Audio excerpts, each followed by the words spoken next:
আরে দাদা দাদা, এটা আপনি কি করছেন? কেন দেখতে পাচ্ছিস না বাচ্চাটাকে জলে ফেলছি? আরে দাদা, এমন কেন করছো? বাচ্চাটার তো কোনো দোষ নেই, তা ওকে কেন জলে ফেলছো? গত 3 বছর ধরে ভগবানের কাছে মানসিক করছি একটা ছেলের জন্য, আর হলো কি মেয়ে, তা ওকে ফেলবো না কি করব? আরে দাদা, এটা কি বলছো? এগুলো তো কপালের ব্যাপার। দাদা, তুমি তো কত ভাগ্যবান যে তোমার মেয়ে হয়েছে, আর মেয়ে তো লক্ষ্মীর রূপ। দাদা, তুমি তো ওকে ফেলেই দিচ্ছ। তুমি একটা কাজ করো, ওকে আমাকে দিয়ে দাও, আমি ওকে মানুষ করব। ঠিক আছে ধর, শোন তুই নিয়ে যা, আর কোনোদিনও আমার পরিচয় দিবি না। আমার ছেলে লাগবে, ছেলে।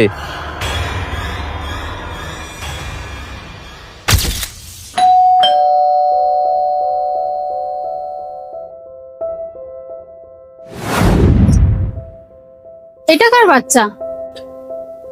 জানি না। জানি না মানে?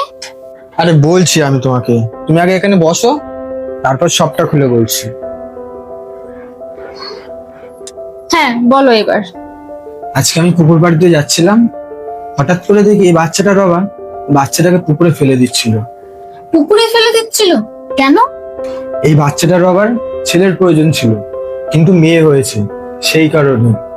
আমি ওনাকে অনেকবার বোঝানোর চেষ্টা করছিলাম, কিন্তু উনি আমার কোনো কথাই শুনছিল না, বাচ্চাটাকে জলে ফেলে দিতে যাচ্ছিল।